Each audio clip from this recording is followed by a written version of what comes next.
That's it, man. Something worse than us is those damn accountants. Like, what was it, Anderson? What happened to that group?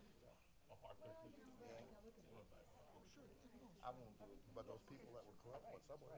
Right.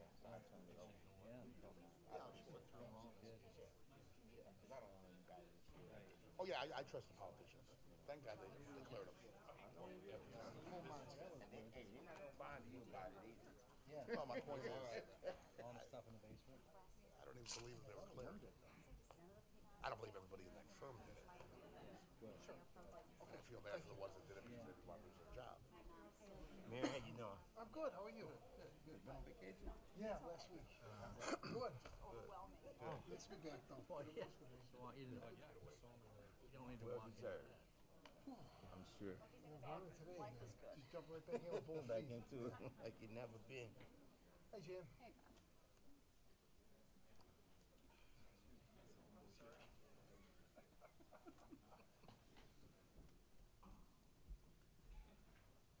You ready, Mayor? Yeah.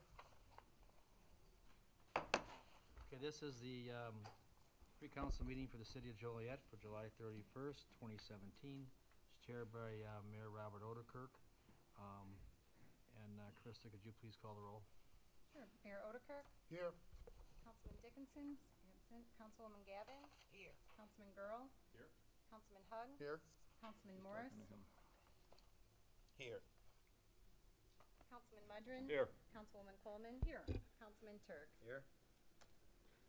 First on the agenda is a presentation, the Route 66 Road to Rock Museum. Ron Romero is here to present this.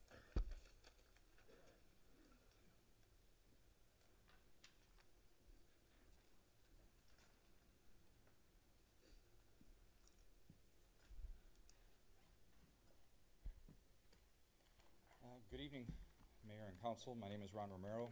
I'm the owner of Stage Right Productions. We're located in New Lenox, not too far from here. And on top of that, I'm a professional musician that's still playing. I appreciate the time to be able to come up here and explain what we're trying to do here. We're working on a project right now, and we as a board, as we're just coming together for this project, we're working on something called the Rock and Roll Museum, Illinois Rock and Roll Museum on Route 66. The idea is that it will pay tribute to musicians and bands with ties to Illinois. Musicians and bands like Nat King Cole, Sam Cooke, the Buckinghams, Ides of March, American Breed, Richard Marx, REO, Cheap Trick, Styx, King's X, Disturbed, and many others through a wide range of genres and decades of music. Our second purpose of what we're doing is to benefit others that promote and educate music through scholarships to students and by supporting community music programs and theater programs. Our third purpose is that we want to become part of the synergy of what's happening here in downtown Joliet. Well, I've been looking for locations to hold this museum. It's been pretty exciting that we're seeing a lot of things happen downtown Joliet right now. You can see the new JJC building and, you know, even the new bank that's down there, that's First Midwest, and of course some of the things that are projected to happen here in Joliet. We're really excited to be part of that. We're hoping that we'll be able to bring some tourism to the area with our Rock and Roll Museum. The museum itself is the only one that it would be in existence here in Illinois, so we'd actually host that site here. It would encompass all the musicians from Illinois, and I'd like to think that at one time I was a music historian and knew all the bands and everything from Illinois, but as I started doing the research, I found out there's a lot more bands and artists that come here. And music, as you know, appeals to a great number, a great audience, mass appeal to an audience. The idea actually came from doing a little traveling. We went to the Rock and Roll Hall of Fame in Ohio. Maybe some of you have been there. They honor a lot of different musicians there. We went to Rick Nielsen from Cheap Trick, the guitar player from Cheap Trick, had a short-lived museum by design. He wanted to be 6 months and then he was out at the Burpee Museum in Rockford.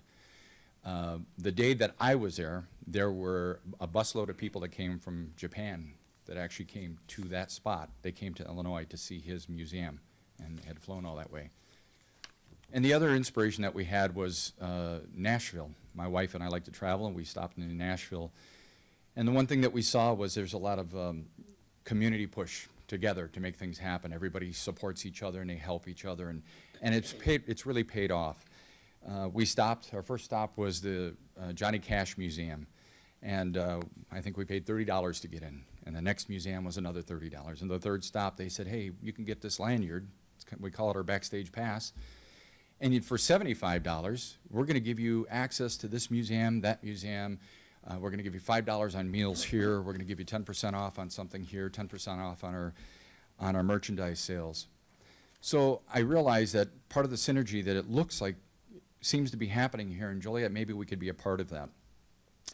If we could do something similar where we could find a way to sell that backstage pass and say, please go visit the Joliet Area Historical Museum, come back and see the Rock and Roll Museum, take the tour at the Rialto, go to Chicago Street and see an acoustic band. If you want something a little bit younger and a little more energetic, go to the Forge and talk to, see them. So we're hoping that we'll become part of that. That would be the whole idea. Our mission statement, I'd like to tell you what that is. We just came up with this recently as well. Illinois Rock and Roll Museum on Route 66 is a nonprofit organization that exists to preserve the history of musicians with Illinois ties while educating visitors about our rich music history. Our mission will be achieved through the operation of a world-class museum that collects, preserves, and exhibits artifacts from artists who have reached national and international recognition and providing enlightening educational programs. In putting this together, as I mentioned, we have a group. I'd like to mention a few of the people that are involved in this as well. Our board members are, maybe some of the names are familiar to you because they're local business people here in the area. Jeff Thompson is the owner of Northern Insurance, which is located, of course, in Hobart near JJC. Jeff was one of the people involved in getting the Naperville Rib Fest up and running as well.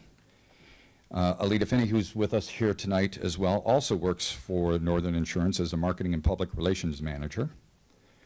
John Simpson is a partner with Burla Construction and is an avid music fan, as I found out as we were talking. Michael Stubler is the business and finance manager of the New Lenox Library System. She formerly did web and graphic design for the campus housing at the University of Illinois. She has a degree in arts and web design and is now in charge of the digital media lab in New Lenox Library. Rich Fredrickson, you may know, of course, from City Partnership. He owns Fredrickson Media and Marketing Services. He's still the consultant, I believe, with the City Partnership. Heather Bayek, who's here with me as well, is a curator at the Joliet Historical Museum and brings with her a very extensive background in museums as well. Skip Graperis is our music historian, and he's also a professional comedian. He's an actor who's been in movies. He's a musician who's performed with Illinois' own New Colony Six and also toured with Olivia Newton-John as well. And then last but not least, my wife, who's also here, sitting back there. Oh, and Skip just walked in. Hi, Skip. That's the guy right there that we were just talking about. And of course, my wife, who is currently a business manager of a nonprofit safety OSHA training company in Chicagoland. And that's who makes up our board. I think we've got a pretty diverse board to try to bring in all the different aspects of what we're trying to pull together here. And I handed out to you our executive summary.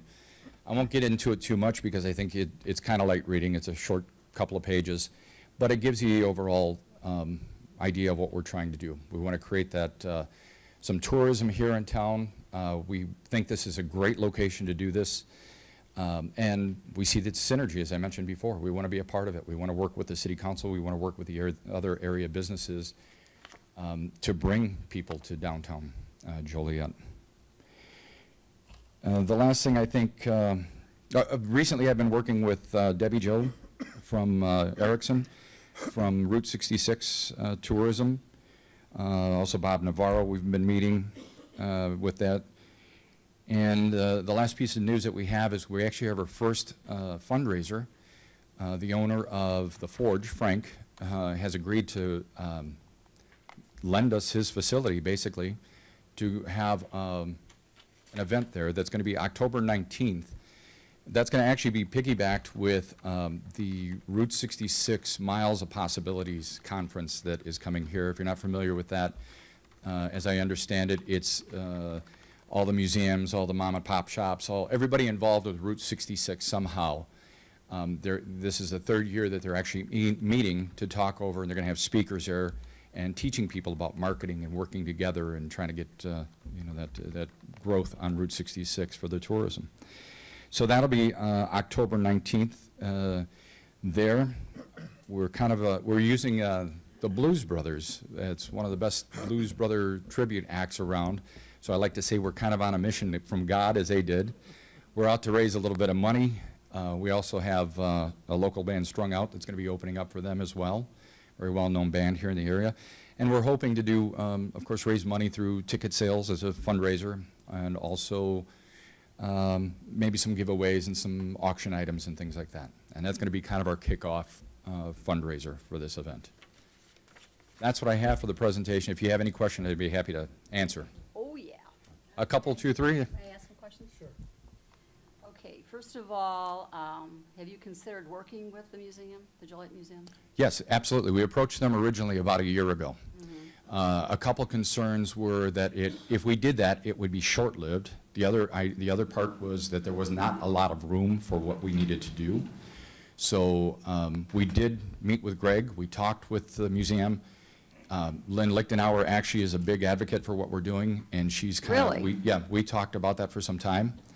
And so we did approach them originally first. Okay, and so how'd you end up with them? It wasn't going to happen. So you're not in partnership with them? No, we're not in partnership. So you're kind of working Completely against separate. them? I'm sorry? You're kind of be working against them? Not at all. The one thing, and I think Heather can probably attest to this too, the one thing that we're finding out about museums is we're not competition. We're looking to be partners with everybody. As I mentioned early on, if somebody comes to town, we want to encourage them to go to Joliet Museum as well. We're not in competition, we're not doing the same thing. They're doing local Joliet, Will County history. We're doing rock and roll history of Will County. Okay, well, that's not the information I received. Second of all, how are you going to fund this museum? Besides a fundraiser, you're going to need a lot more money to start up. Absolutely. Where's that coming from? We're looking for some private donations. We're looking at some grants that we're hoping to work on as well. We're looking at revenue streams of membership drives. We're looking to do some sales of some materials and merchandise to do that. And then anything else that we can create. One of the things we were talking about is trying to create something that would be together with concerts. So if we're honoring somebody from Illinois, we can do a concert at one of many venues here in Joliet. Again, trying to bring people in with that as well. And are you going to be coming to the city council to ask for money? I'm not going to say yes or no at this point. Well, what I've been told is you are.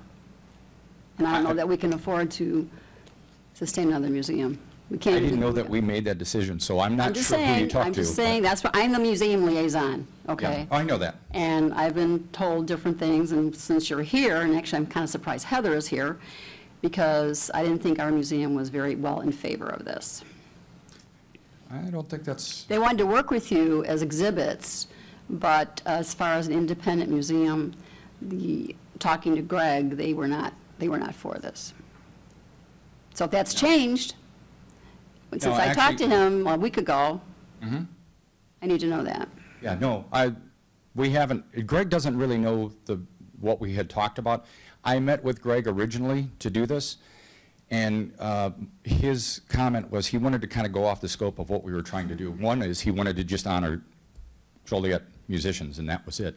So that was part of our disagreement, was that he wanted to stick to Joliet musicians, and we wanted to do something for Illinois because we knew it would bring more tourism. The other thing is we wanted it to be a long-run museum and not a short-term. So I'm very surprised to hear that, because everybody that we talked to has been. I'm surprised you're here tonight, to tell you the truth, so. That's why I was wondering, so, yeah, I've been getting several phone calls on it, and, you know, we can't work like this, because we are the Joliet Museum, and I understand Greg's point of view, you know, since the Joliet, they want to feature Joliet musicians, I get that.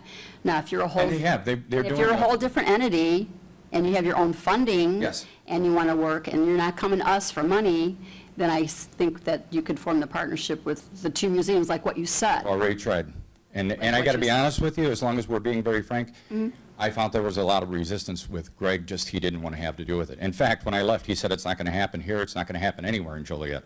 He was pretty angry with me when we said that. And we tried very hard to work with him to do this. And despite that, our vision is that we still work with the Joliet Area Museum. We still want to be a part of that. We still want to be able to share and tell people, come to Joliet and do these many things and go and visit the other museum as well. We never have ever intended to cut that short in any way. And where are you planning to open? Location-wise, we're not quite sure yet. We've actually done some tours of the John Bay's building. We looked at some of the Rialto space. We looked at, there's an REO building owned by First Midwest that we looked at. So that's part of one of the things that we come here. I've actually talked to Steve Jones here somewhere he is, and Steve's opened a few doors for us and made some contacts with a few people looking at some buildings as well. So that still remains to be seen where we're going to end up at. And I'm very sorry to hear that's how it's been portrayed, because it's not anywhere what we're looking to do. Okay. We want to be a partnership with downtown and with the Well, I couldn't museum. understand why you wouldn't want to be, so. I'm sorry? I couldn't understand why you wouldn't want to be. Oh, no, we approached, that was the very first place. No, I know you approached them, you wanted to do exhibits, and that was just short-term, because we don't have the room to do long-term exhibits. But, yeah, it was my understanding that the board was not particularly thrilled with it. That the board wasn't? Yeah, that you were working against. The board president is part of was one of the biggest advocates for us. Well, that's not what I was told, so that's why From the board I'm president? a little confused. So I'll have to call in again, Yeah. and talk to her again. Yeah, she's opened a lot of doors for us. She's introduced us, in fact, to many of our board members. She was the one who suggested to many of the board members. We were just on her show. She asked us to come on and talk about what we're doing on the local radio station. So, Well, yeah, I there would you say have talk it. directly to her about that as well. There you have it, museums doing things and not informing me. So, I mean, I can just go by the information that I'm given. I was on vacation at the last meeting, so I missed that talk, but I did get what I'm telling you now. And, you know, it's kind of our baby, and we got to protect our interests as well. And I would hope so. And I want to reiterate again, we're looking to be a part of the synergy downtown. As I mentioned in the business plan that we talked about, we want to be able to get people to come here and say, please visit us, please visit the other museum. In fact, we had even talked about putting artifacts from each museum at different locations to cross-market, so that when people come to our museum, they go to the Joliet. When they go there, they come to our museum. That's always been the intention. Well, good to know, but I have to tell you, for one, if you do it all independently, I'm all for it. But I can't afford to give you any money from the city. And I can't speak for this council, I'm speaking for me. You know, I guess I'll chime in. I think it's an exciting new idea, and I think more is always better for downtown or new locations. So, yeah, I know you're a ways away, but there's no hostility coming from the city council. If there's a way to make this work, we'd like to see it happen. Awesome. That'd be great. And we want to work with the city council. So we know that you have plans for expansion. We know that you're doing things downtown. We want to work with you to, like you said, I hate to wear the word out, but create that synergy together with everybody. And we want to comply. We want to work with you. That's why we're here. That's why we're here now. Good, I'm glad to hear that. Excellent. Any other questions? No, I'm done, thank you. All right, thank you. Thank you.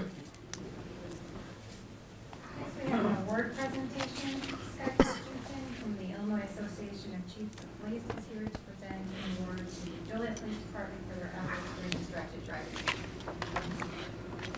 Good evening, Mr. Mayor and council. Thank you very much for allowing me to come in and do this presentation this evening. My name is Scott Christensen. I'm a law enforcement liaison with the Illinois Department of Transportation, and I also serve on the Traffic Safety Committee for the Illinois Association of Chiefs of Police.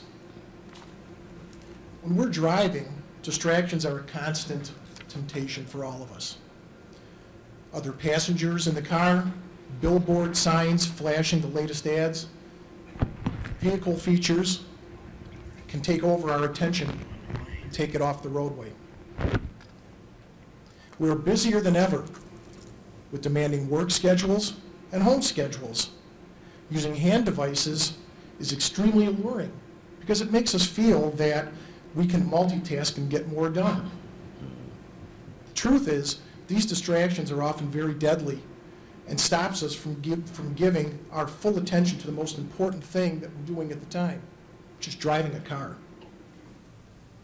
In 2015, 3,477 people were killed and an estimated 391,000 people were injured in motor vehicle crashes involving distracted drivers. 10% of all fatal crashes, 15% of all injury crashes, and 14% of all reported crashes to police are distracted driving affected. Driving distracted is more than just personally risky. When you drive distracted, you become a danger to everybody on the roadway. Last April was designated National Distracted Driving Month. In an effort to bring more attention to the dangers of distracted driving and the consequences associated with that, the Illinois Association of Chiefs of Police asked the governor to make a proclamation and declare April 24th through the 28th as Distracted Driving Week in Illinois. During that week, over 300 law enforcement, fire agencies, and supporters from the private sector came together to educate motorists across the state about the aspects of distracted driving. Tonight, I'm here to recognize the Joliet Police Department for their efforts during this important campaign. The Joliet Police Department was selected as one of the top 10 agencies in the state of Illinois for their efforts in this distracted driving campaign and addressing this traffic safety issue. Tonight's recognition is not about who wrote the most tickets. It's about the top 10 agencies who had a comprehensive program that included education, public outreach, community involvement, and enforcement.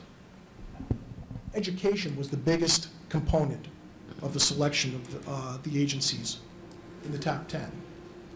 Some of the things that the Joliet Police Department did during this week period to reach out to the public and help inform them about that was they passed out literature at several community meetings during this week.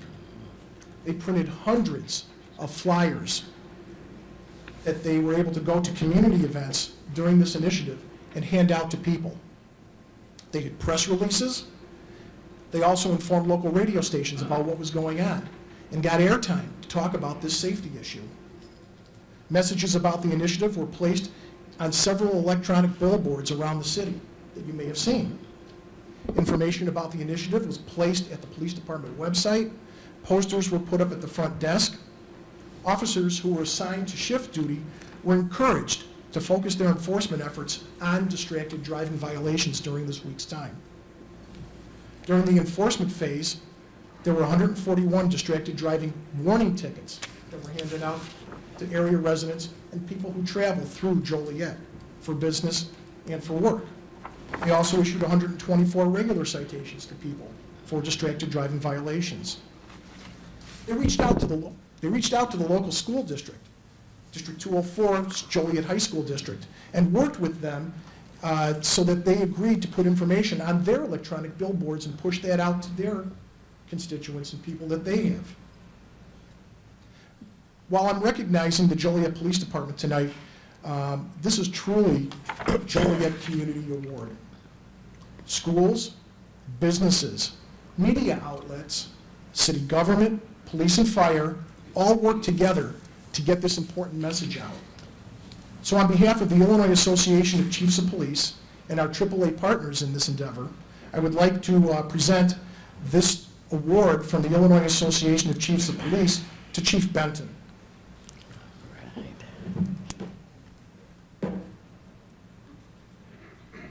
behalf of the Illinois Association of Chiefs of Police, please accept this Excellence Award for your efforts for the distracted driving campaign.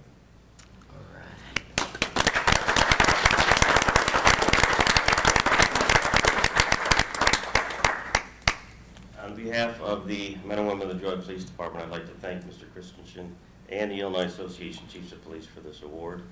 I'd like to recognize some of the members that are with me here today. In particular, I have Captain Jeff Albert. When this initiative first came up, Captain Albert volunteered to spearhead it. All the great accolades that you heard up here today were because of the work that Captain Albert did. He wrote the media releases, he organized the media blitz, the social media, our Facebook page, all the signage throughout town. That was a direct result of the efforts that he put forth, and he organized a team of officers to take this very seriously.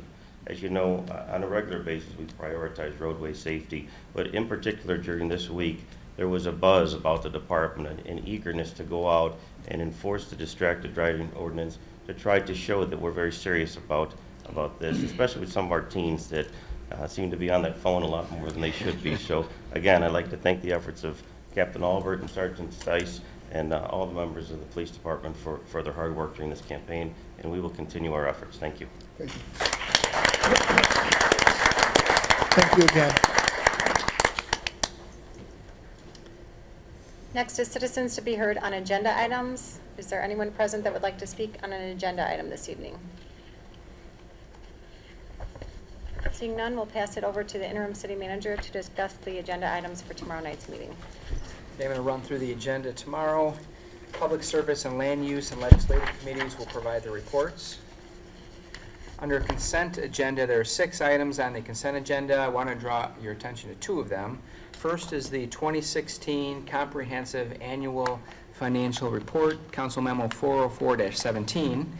The city again received an unqualified, which is a clean opinion, which allows the administration to apply for the Certificate of Achievement for Excellence in Financial Reporting. And there will be a presentation tomorrow by Wilma Rogers, Duran, Ruzon on this. The other item is a request for authorization to negotiate a contract for debt collection services, which is Council Memo 405-17. The city sought requests for proposals for debt collections. This will allow the city to realize revenues for uncollected debt. After reviewing the proposals, the city is recommending negotiating a contract with Lindbergh, Goggin, Blair, and Sampson. And then we do have 2 representatives here if you have any other questions. And then when the city is done negotiating, the proposed contract will come before the council for approval. And there was a presentation today at Public Service Committee.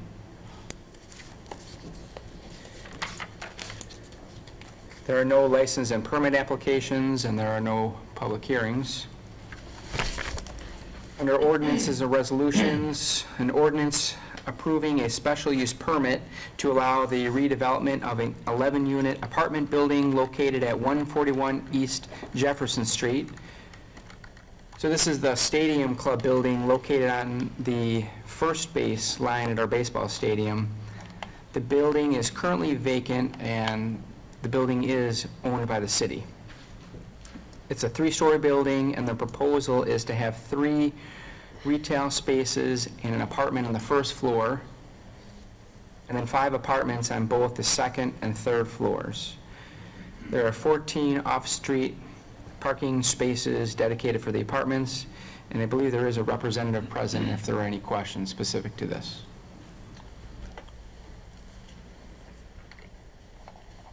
Okay, Council Memo 409-17, ordinance approving a special use permit to allow construction of a gasoline fueling station for trucks and autos, restaurants, gaming, and convenience store located at 2951 Centerpoint Way. Future drive-through is being proposed as well. The petitioner currently owns and operates Lenny's Route 66 fuel stop at the southwest corner of Chicago Street and Laraway. And at the July 20th ZBA meeting, no one appeared in opposition.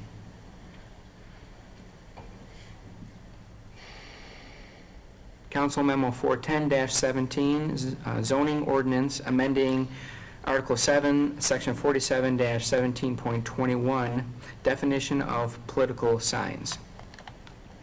There's a provision in one of our existing ordinances which limits the amount of time political signs can be posted on private property. The city hasn't enforced the time limitation, but the ordinance amendment brings the city's code into compliance with the United States Constitution. Your Honor? Yes. Marty, so, I mean, we all know, we all try and get our signs down as soon as possible because it doesn't look great having all these signs up. But Right. I guess we can't, since we can't regulate it. When people take out a packet of petitions to run, you know, there was some language in there saying they could put the signs up after a certain date or whatever it was. Is there any way it would be legal to suggest that they take them down? Oh, you can. After, I mean, Yes. just suggest, we'd appreciate it if you take them down, so they're not Yes. sitting up for 3 years. That's what most of the other towns do. And the way that the state kind of looks at that is, if the presidential election is yesterday and I want to start campaigning for president the next day, then I can go ahead and put my sign up as long as it's on private property. But of course, again, with the recommendation, you can, Okay, yes. thank you. Okay, the next is Council Memo 411-17, zoning ordinance amending Article 5, Section 47-5.3K, adding inflatable bounce house as prohibited recreational structures and playground equipment in required front yard and side yard. Land Use and Legislative Committee reviewed the need to regulate bounce houses, and after review of the city zoning code, bounce house fit best into recreational structure, so a minor amendment adding as a subcategory bounce houses under recreational structures. In other words, bounce houses wouldn't be allowed in the required front yard or side yard. Question? Yes. What about the ones that are already in the side yard now? They would have to, Jungle gyms and bounce houses and all those. they would be in violation of the code. So are we going to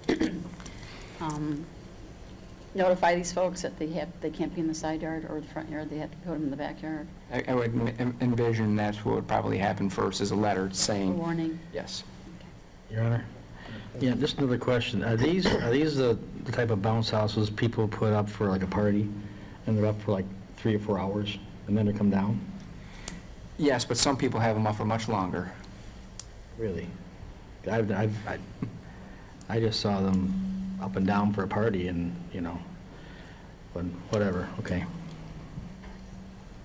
So Marty, wouldn't we be better served by putting a time limit on it? So if I'm having a birthday party for my child and I don't have a backyard, I only have a side and the front that this could fit in, and I'm bringing it in, as Mike mentioned, that afternoon, that evening, and it's coming down that night or the next morning,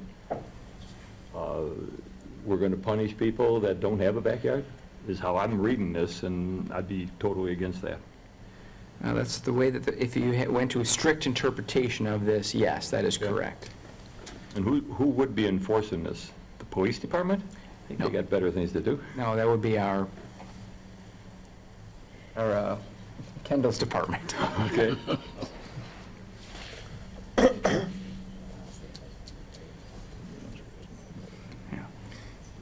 Is there a reason? We gotten hundreds of complaints? I'm with Mike on this. I Well, mean, you know, the people only put reason them why I up and take brought, them down. the reason why, Larry, I brought it up too was yesterday afternoon, I was going somewhere and I was riding through downtown Naperville, and just to see what this neighborhood looked like, I went 2 blocks over, went through the residential area, a lot of older homes, there were probably 750,000 up homes, and there was a huge bounce house where this family was having a party in their front yard. And I'm sure Naperville's not gonna let them have that thing up there more than 3 or 4 hours, you know? And so, I've never gotten a call saying, hey, how come this house is up, how come this is up here for, they have to rent those things, I think. So, I would wanna get them down as soon as I could. Well, that's what I'm saying.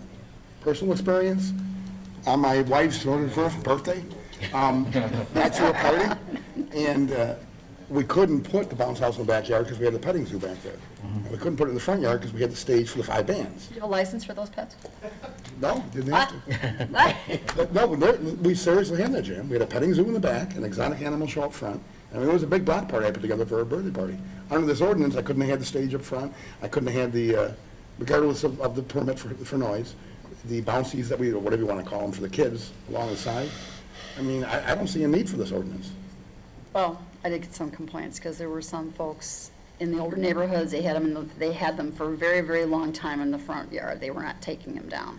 And in the side yard, they had jungle gyms, and it takes away from the neighborhood. Well, Now, can we amend it to make it for a few hours, and then they have to take it down? But see, people are gonna keep it up anyway. They're gonna keep it as long as they want. If you change it. If you have a side yard and it's fenced in, can you have your jungle gym in it? I mean, are we taking the property away from the private citizens? Are we making it a public easement? They should be allowed to put what they want. I may not like the way something that, Girl puts up in his side yard, but it's his side yard. He owns it, he pays taxes on it, and every once in a while, maybe twice a year, he mows it. I think this is just a little bit overreaching. This is real strict. What would the ordinance be, Marty or Chris? If somebody put a fence in their front yard and side yard, would they still be prohibited from putting up a jungle gym in their side yard, even with a fence? If it was in the required portion of the front yard, they could not do it, Or the side yard? or in the side yard, So we're taking away 3/4 of the yards for their pleasure, for bounce houses. and jungle gyms in the side yard, Well, apparently. that's already in there. It's not gonna get my support. I can say that right up front. Maybe I we should believe, maybe we should get an ordinance about those petting zoos. Well, it's, are we gonna become the city of no fun? Can't have a birthday party, Junior. We're gonna have a birthday party, it'll be one cupcake, and it'll be a candle. No magicians, nothing. Nothing in the side yard, nothing in the front yard, go hide in the backyard behind the Well, jet. can we put a time limit on it? But Yeah. people take advantage, that's the thing. If we put a time limit, I would have to go back to zoning. Yeah. I mean, it would have to have a public hearing again. Yes. Yeah, I actually see both sides of the argument, but I think a timeline, would be the best solution here. I mean, you shouldn't be allowed to have it up in your front yard for 3 days. But I think, as Councilman Hug had suggested, if you're having a party for your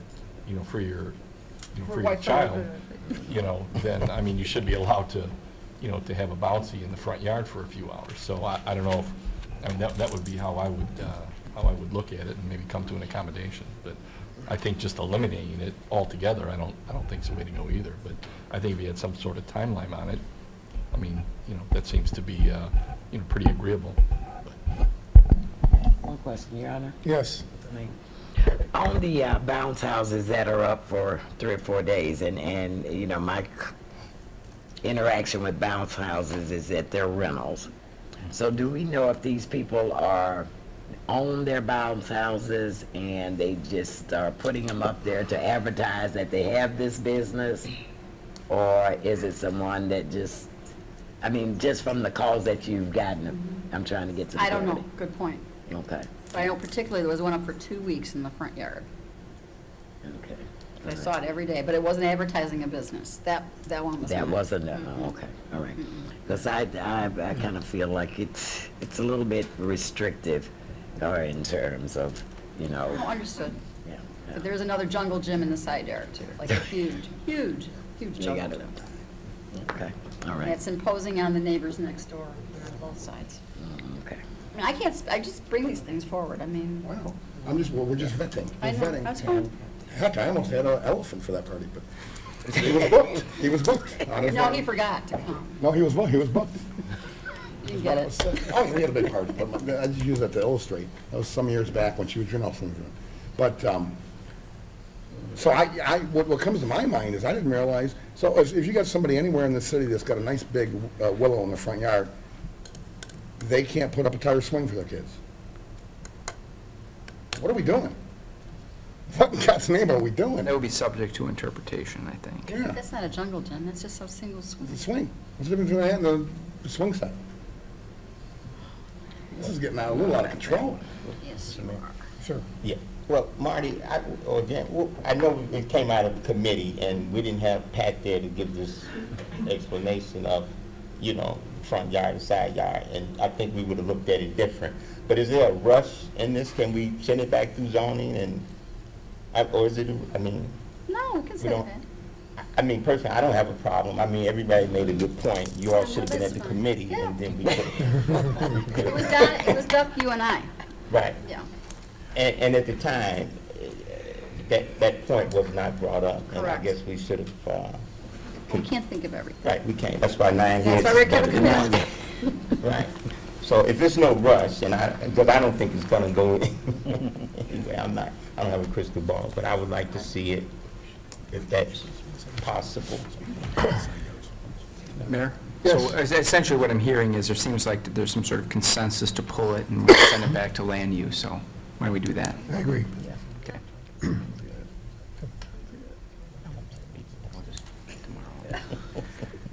Anything else on the bounce houses? Can we have one?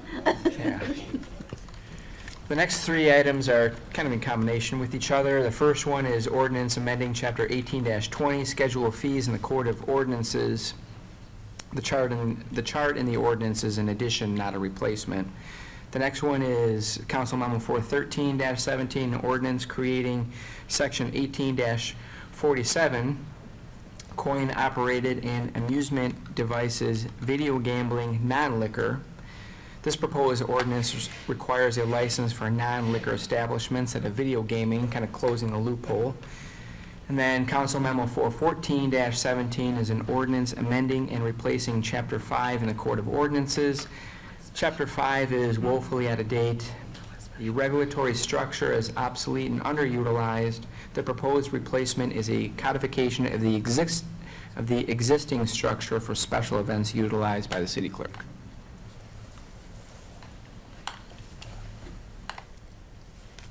Under Council Memo 415-17, ordinance amending Section 19-21, overweight vehicles.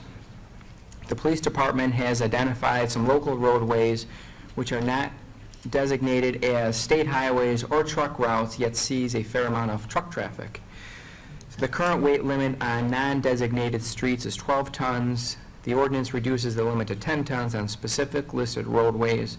And just so council is aware, there are exceptions already written into the code. For example, tow trucks, school buses, ambulances, firefighting vehicles, snow plows, emergency vehicles, city vehicles.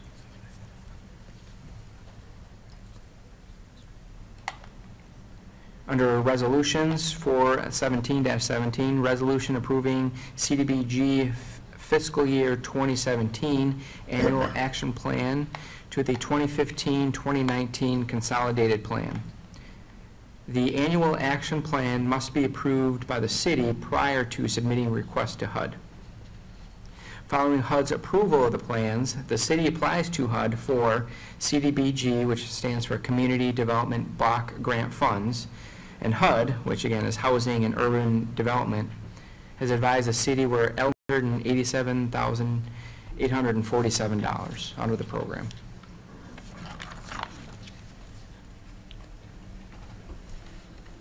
Council Memo 418-17, resolution authorizing CDBG subrecipient agreement with Easter Seals, Joliet Region. So Easter Seal, in the amount of $150,000, and Easter Seals is proposing construction of 2 houses with the funds.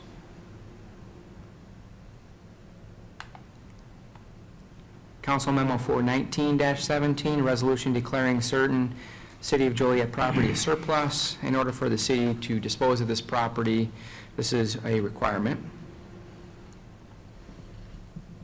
Council Memo 420-17, resolution appropriating funds for the Phase 2 engineering for Chicago Street reopening project.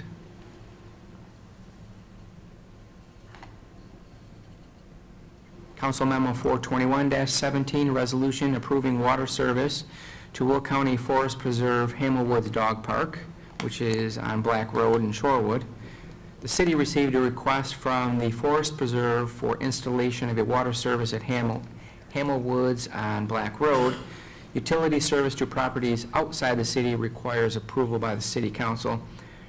Prior to installation, we will secure approval from Shorewood, because again, this is within the village of Shorewood, and Forest Preserve is paying the cost of the extension and for the cost of water after it's turned on. Council Memo 422-17, resolution amending Resolution 5922 and 6719, and restating the standing committees of the City Council of the City of Joliet. This resolution renames the Baseball Committee the Stadium Committee, which was an outflow of the last meeting that we had, the last council meeting.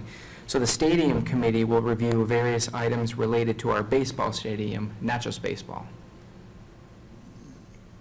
Mayor? Yes. Just backtracking a little bit there, Marty. Can I get a clarification on 413, where it says video gaming non-liquor? A license for that? Yes. I thought you can't have video gaming by state law unless you have liquor. And truck stops. There's two ways you can get one. One is in a liquor establishment. The other one is a gas station that is a certain size and sells a certain volume of fuel. So bigger gas stations can get them. The truck stops down on 53 down there, they don't have liquor, but they do have the video gaming. Delta Sonic in town here, they have video gaming. So there is another way you could get it, but remember, we made the regulatory structure for liquor establishments. We did not have one for non-liquor, so that's what this creates. Perfect. Thank you. Okay, in our bids and contracts, the items were reviewed earlier this evening by Public Service Committee, who will report on any issues during the committee reports tomorrow. But there is one that I wanted to spend a little bit of time on, and that's the solid waste contract. So I'm just going to kind of summarize through for you. The City of Joliet's contract for solid waste services, which includes disposal of yard waste and recycling, expires on December 31 of 2017.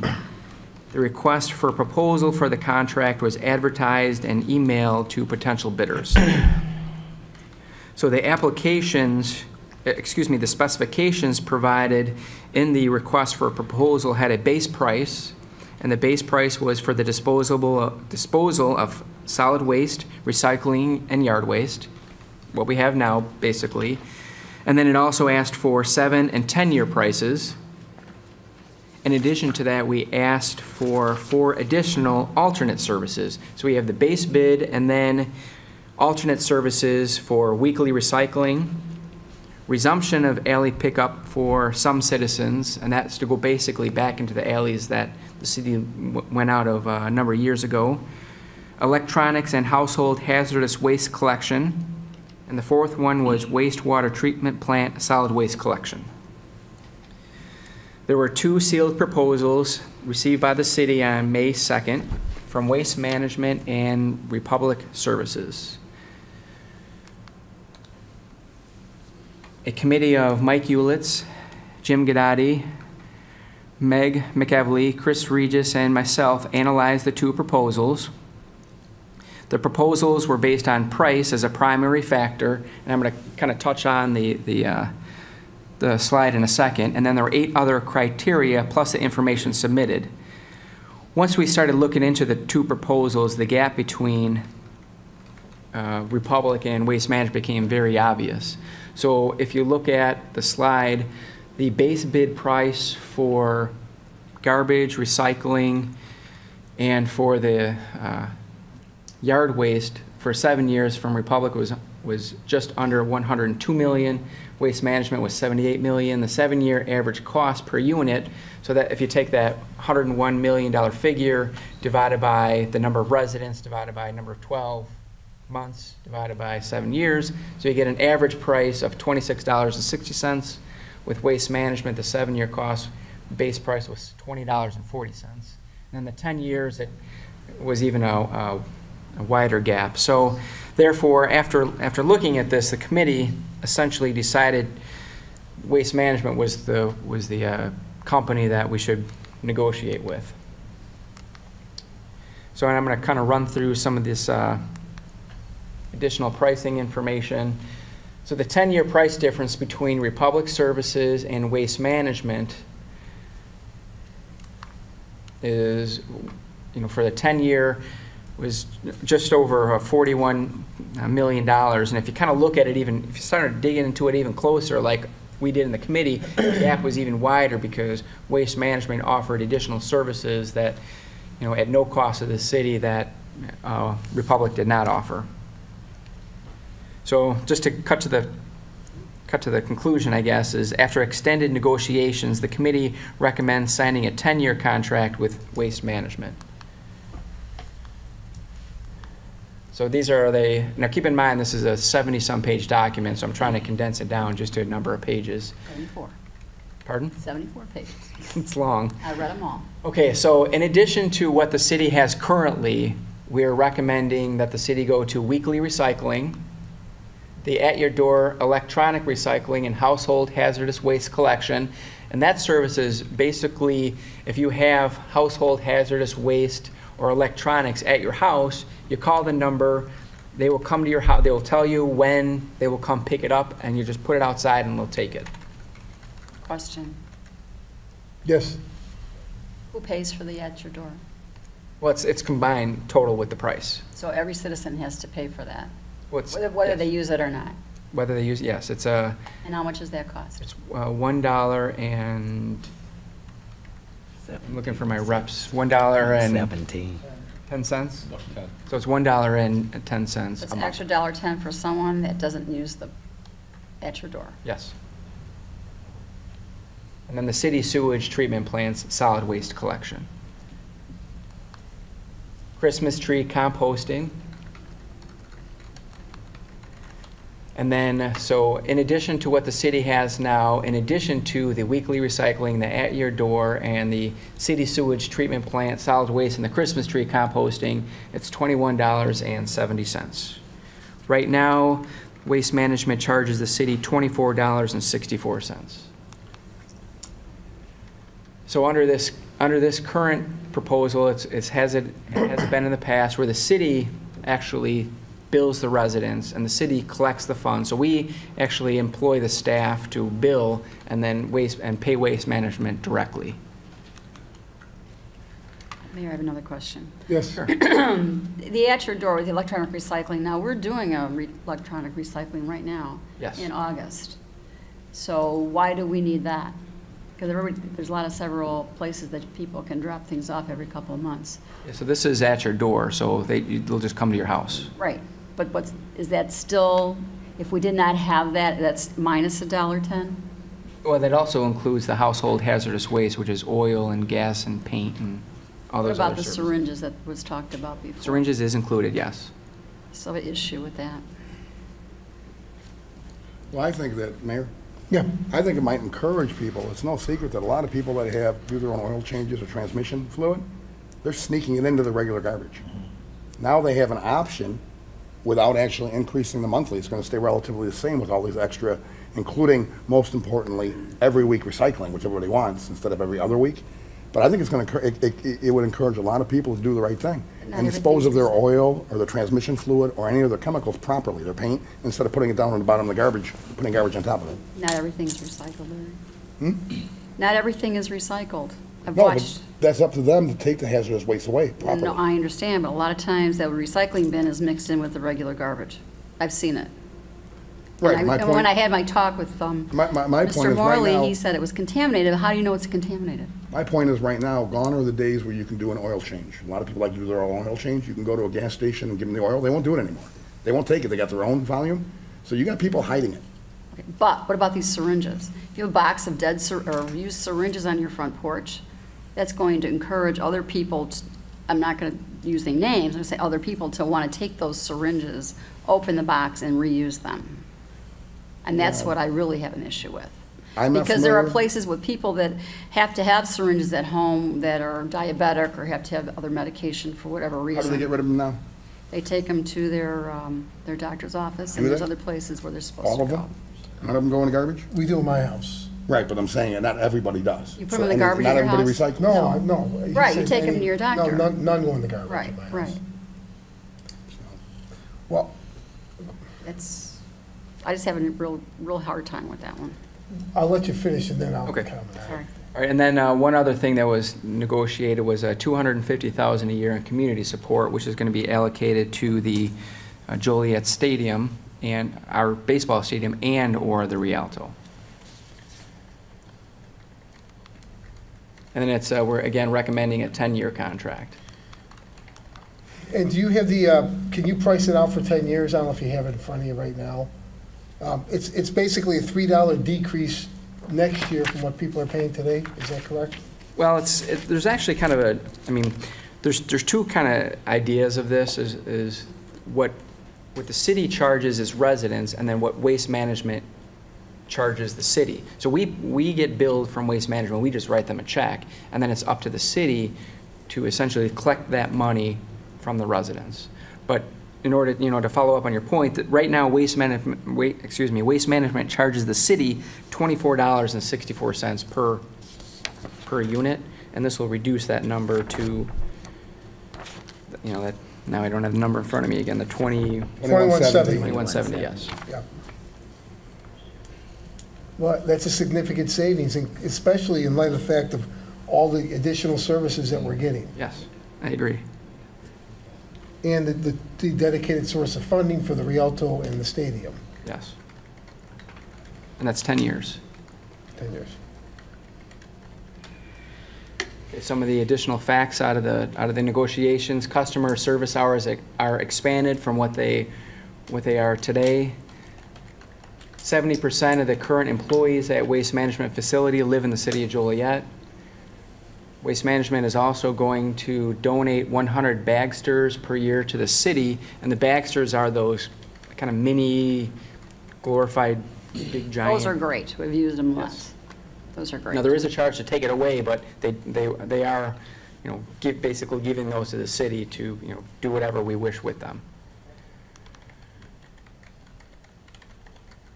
Public Works Department is going to continue to be allowed to dump trash and yard waste at their transfer station. And then if we don't use if we don't use this capacity, then Waste Management is going to rebate the city for unused capacity and expanded reporting to the city of Joliet.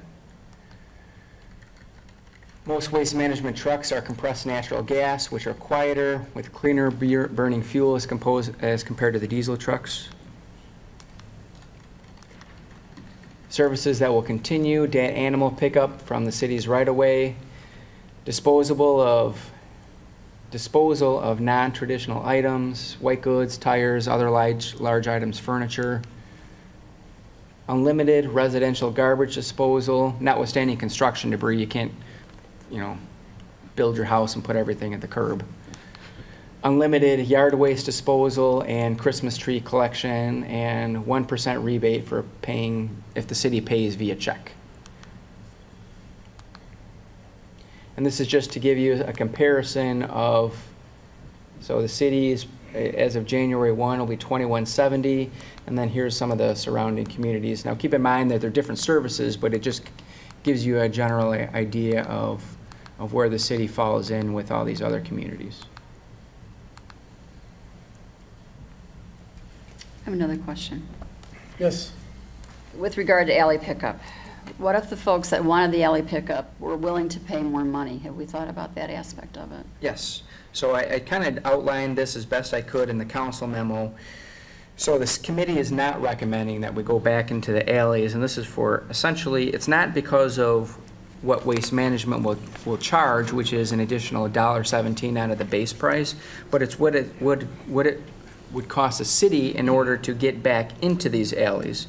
So we did some rough estimates back earlier this year about what would the city need to do in order to get back into the alleys. So we'd estimate a cost of about $200,000 for tree trimming, and then an additional $6 million to get the alleys up to standard par before we even got the trucks, to go in there. And that doesn't include any of the low-hanging wires or any of those other costs. So before the city even went into the alleys, it would be an estimated cost of around $6 million, and that would have to be done before You know, and I wrote, you know, before December 31st, but the asphalt plants, we all know, closed before that, so this would have to be done during the 2017 construction season. And then there would be an estimated cost over the 10 years, because then now we have to, you know, some of the alleys are good, some of them are fair, some of them are poor. You know, we'd have to maintain the alleys and continue the tree trimming. So the estimate over the 10 years, cost of the city would be just under $30 million. So it's like I said, it's not what Waste Management, you know, said they would charge, which is an additional $1.17 per person for the entire city. It's the cost to the city to bring our alleys up to speed.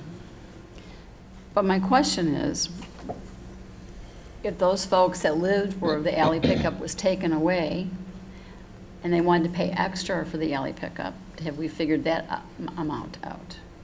It was $1.17. No. That's not what I'm saying. People that want it, they were willing to pay more for the alley pickup. Would that offset some of that cost? Have we figured that out? No, we haven't. We didn't do that calculation. If I'm. Because I'm getting, you know, I'd be willing to pay more to get my alley pickup again, because they're tired of this. Marty, because we know there are some alleys that still are picked up, Yes. is there a way to work it in the contract that someone could buy into the program, buy themselves in if they wanted to pay? I mean, Waste Management would have to set the cost. But if a homeowner or 3 homeowners on a block wanted the alley pickup, that they could pay individually an extra cost to do it? Well, that wasn't part of our negotiations, but I mean, we can, that's, I guess I pose that question back to them. So it'll be billed separately? Yeah. Yeah. Just like if you're in an unincorporated area, you pay some time. Right. Just one question, to clarify on that. If the cost to the city is 30 million, I think you said, Yes, to get 30 the million. alleys back into place, I mean, into shape, to have the trucks go down, so that doesn't, 30 million is compared to what, $1.17? I don't know if that, 6. it was, whatever that number was, Eventually we I just heard a lot of millions. Well, the 30 million was the cost of that project, including the city's cost, to improve over a 10-year period. Over the 10-year period. So if you keep in mind the total value of the contract, I mean, that would be that's 25% of what the contract would be. So if you average that out amongst all the citizens, that'd be a 25% increase from That's what I'm saying. Mayor? what the Yes. current bid is. Marty, the alleys that are currently being picked up in those areas that were approved, those will continue? Yes, those will continue. Those will continue. And the other thing is, even if we, I don't know, I think it'd be pretty cost prohibitive for Waste Management to bill out those that wanted individual pickups, say there's 1 or 2 people on a block. I mean, we're still gonna have the cost of upgrading and maintaining that alley. The alleys. Even with an extra cost, Right. that will be our cost, That's not the Waste city's Management's cost. So it'd be the cost of upgrading the alley plus Yes. whatever Waste Management would bill. So- Or I guess the city could tell the resident, okay, if you want to go back in your alley, we had to fix your alley, we got to trim your trees, we got to move your wires. And that'd be awful expensive. I would imagine that would be very expensive for the resident. Right. The thing about it is, they did alley pickup for years and years and years, and this council was sold a bill of goods by the former city manager, and said there was no mention about alley pickup would not be across the board. It was just some neighborhoods were gonna get that, and that's how it was presented to us. And we've been fighting this ever since. 2 city managers. 2 city managers, sorry. Correct. Forgot. Right, It was before my time. no, but I mean, when you were. Yeah, no, there's no question. I We've been mean- fighting for this for a long time, but again, that was a long contract, and we couldn't get it back. We've Well, been trying ever and since. Mike knows, that we went out and drove around and looked, but there's neighborhoods, there's blocks like mine where the houses don't have driveways, so it is difficult to get the garbage, unless you keep it up front, to get it from the alley to the front of the house. Either you drag it through the yard, or you go down to the end of the alley, drag it up, and then back up the street. And because we don't plow the alleys in the wintertime, that becomes really difficult, especially for senior citizens. They can't do it. So it is a problem. It's a double-edged sword, because, I mean, I can remember years ago, we would pick up leaves in heavily wooded areas like Reedswood. Everybody'd rake their leaves to the street, we'd come down and pick them up, and then we get calls from moderately leafy neighborhoods saying, hey, how come they're getting that service and I'm not? I'm paying the same taxes, and I want my leaves picked up too. And that's when it was decided either they pick up the whole city with leaves or pick up none of them. And that's why it was discontinued. It was just too cost prohibitive, I recall. But some of the neighborhoods get it, and some in the same neighborhood don't. Right. And that's a problem. There's areas like on William Street where one side of the street has alley pickup, the other side doesn't. Exactly. Like the 6 and 500. Why is that? I don't know. We don't know. Is there a certain alley that can't get down? Yeah. It may be the case, Yeah. but tell the neighbor on the other side of the street who's angry Right, about it. right. And we've been dealing with this for a very long 6 years, time, yeah. long time.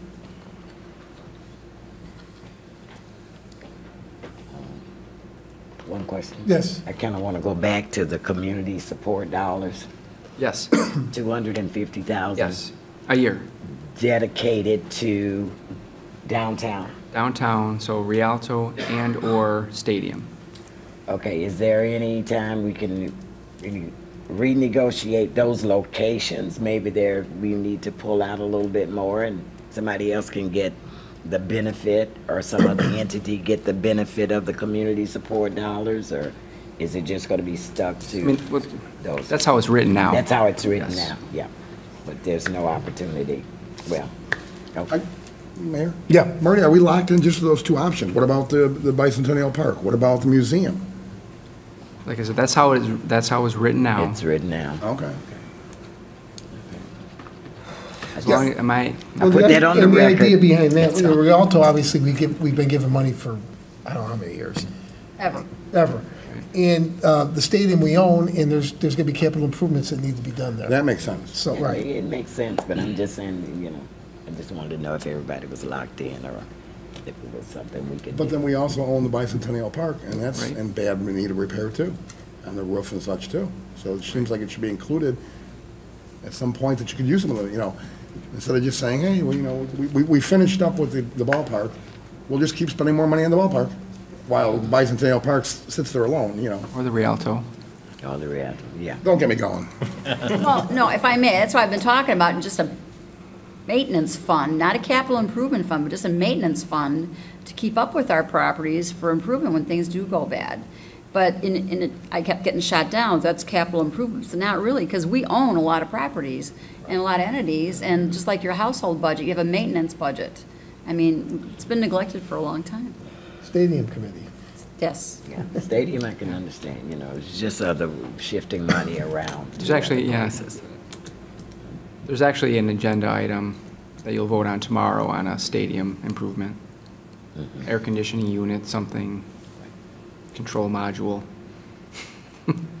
Well, and if down the road, we decide that we want to open it up for by park or whatever, some of the city-owned, which is badly needed, I'm sure Waste Management doesn't care what we do with the money, if it's in the contract, right?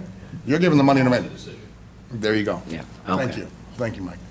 That's what I want to hear. I think we're locked in this for 10 years, and there are rate increases over those 10 years. Yes, Is there any option along the way to reopen the contract? no.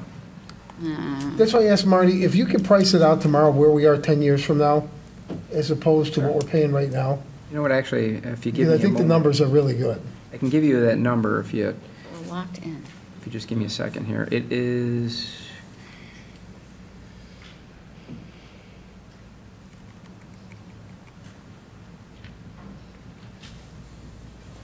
okay, hang on one second.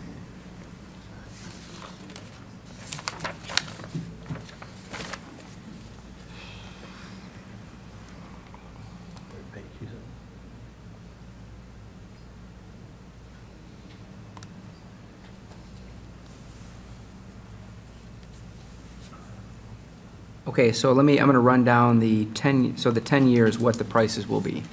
2170, 2018, 2225, 2280, 2337, 2395, 2455, which is pretty close to where we are now, and that'll be year 2023.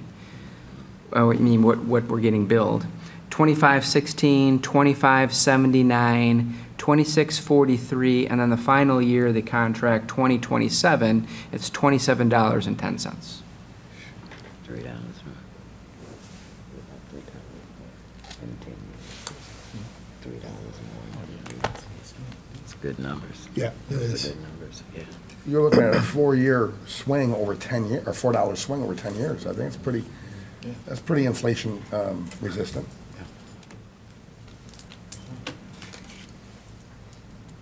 We're paying right now, what, Marty, about 23? We are paying right now 24. 24? 64. Yeah, It's less than $3 swing in 10 years, $2.50 more Yeah. than we're paying in 2017. with the extra services. All those extra services.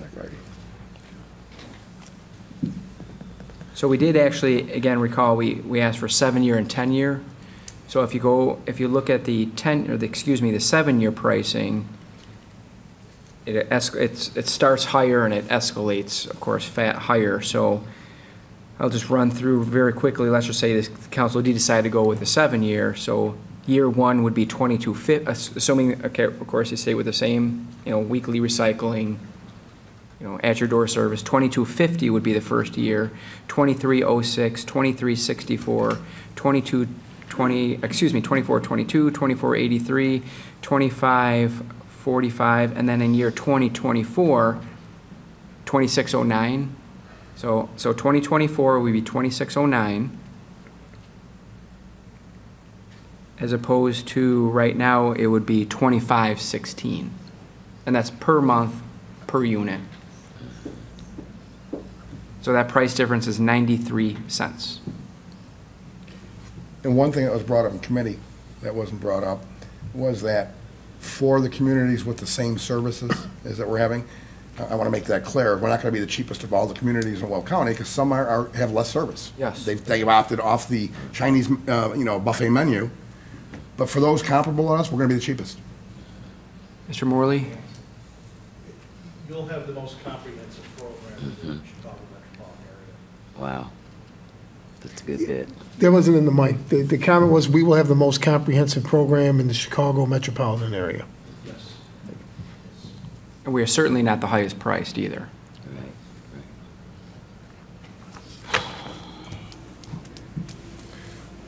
Could you also, if possible, could you factor out a savings on this for tomorrow night? For the 7-year versus the 10-year, or now? Well, both, if possible. Sure. For the 7-year, I already calculated the number. The cost is $3.2 million. If all services went the same, 7-year, 10-year, that's $3.2 million. And then, what was the other calculation, Mayor? Well, we're paying $24.60, I guess. We know that would go up, but we don't know how much it would go up over time. So, I guess I could write in a 3% increase and see what the numbers, and see how Okay. that lays out. Yeah. Well, I think it's I important can to give you note, the Mayor, number tomorrow. it's important to note. Yeah, Meg, Oh. could you step up to the mic, please? So currently, waste management per month unit price is $24.64 per unit per month.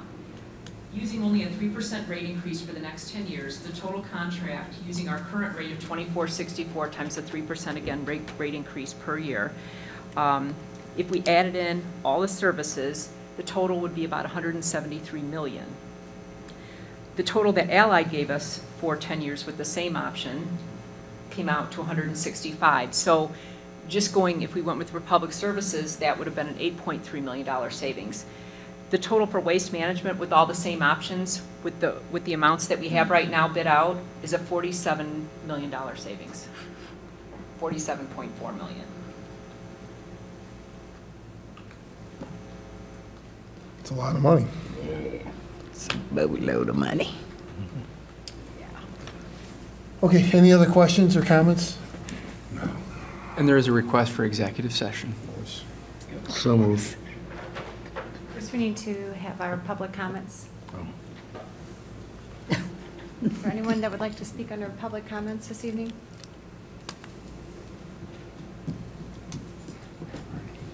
Seeing none, is there a motion to go into closed session to discuss personnel, collective bargaining, land acquisition, or conveyance pending or threatened litigation, after which the meeting will be adjourned? So moved. Second? Motion seconded to approve. Councilwoman Gavin. Aye. No, barring another collapse. Councilman Girl. Aye. Councilman Hug. Aye. Councilman Morris? Aye. Councilman Mudrin? Aye. Councilwoman Coleman? Aye. Councilman Turk? Aye. Motion carried. 4 years, we got bigger fish in the nation.